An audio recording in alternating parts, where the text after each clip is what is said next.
So, for today's video po, ipapakita ko po sa inyo yung actual na pag-payout ng smart money padala. Okay? So, gamit po yung unified account. So, punta po tayo sa unified account nyo, ay apps, I mean.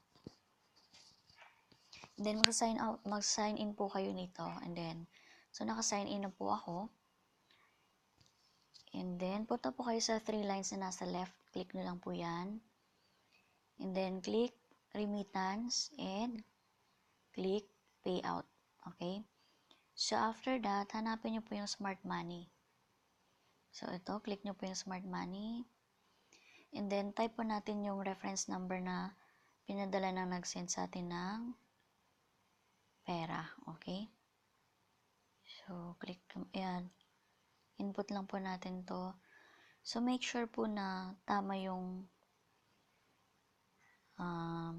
reference number or yung reference po para po makuha po natin yung or ma-payout po natin.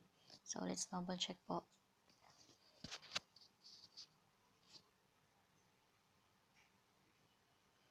Okay, and then after reference number, input your transaction password.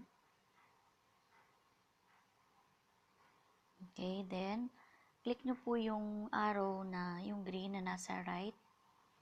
Click lang po natin yan. So, ito po yung makikita nyo amount na pinadala ni sender or ng client. Okay? So, ang requirements po sa pag-payout aside from reference number, kailangan nyo rin po ng ID type. Okay? So, click nyo po yung choose ID. Then, yan po yung pagpipilian. Kung wala kayong SS, PhilHealth, or Company ID, pwede nyo pong i-click yung others. Okay? So, for now, ang gagamitin ko po ay PhilHealth. So, click nyo po yung PhilHealth. And then, ano yung ID number ng PhilHealth nyo? So, tatype din po natin yan.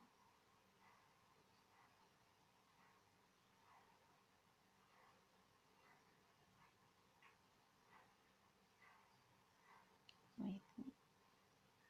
421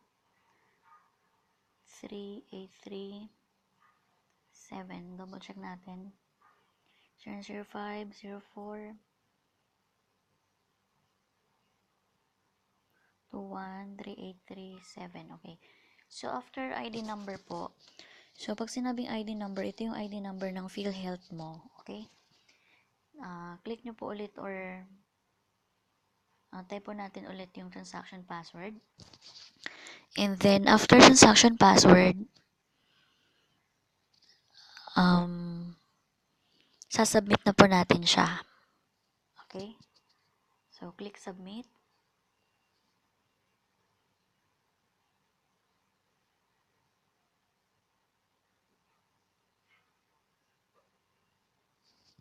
So, ayan, makikita nyo, Smart Money Payout Successful with transaction number, yung in-input po natin kanina.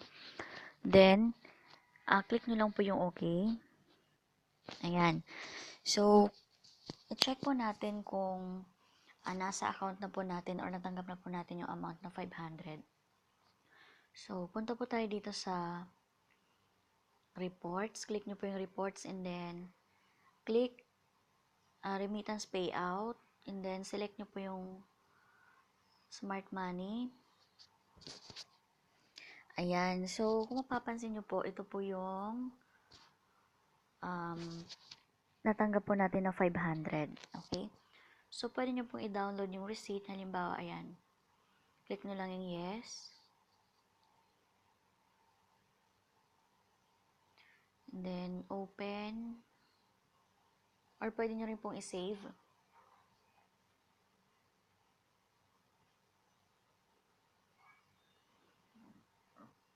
Ayan po. Okay. So, may dalawang kopya ka. Yung isa para po sa atin, yung isa para sa customer. Okay? So, yan po yung amount na na-payout po natin na 500. Okay? So, balik po tayo sa before po natin matanggap yung pera, ano po yung unang kailangan gawin mo, okay? So, ibigay nyo po yung smart money padala or smart money number ng Unified, dun po sa magsisend sa atin ng pera, and then yun po ibibigay nila na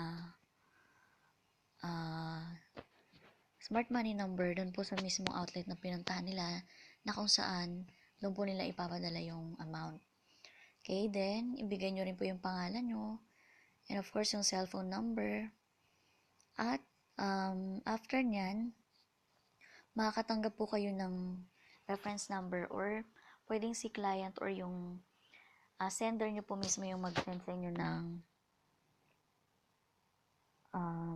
mag-inform sa inyo about sa reference number. And then, yun na po yung gagawin nyo. Sundan nyo lang po yung video tutorial. So, ganun lang po kasimple mag-payout sa ating smart money or smart money payout gamit po yung unified products and services.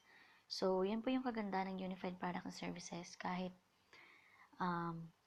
nasa ibang bansa ka, tulad ko nasa ibang bansa ako, then yung client ko or yung sender ay nasa Pinas, matatanggap ko pa rin po yun dito sa unified account.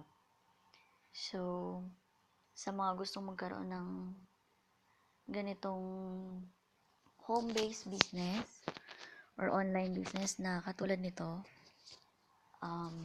i-message na lang po ako or comment below lang po kayo dun sa video. So, thank you so much and God bless.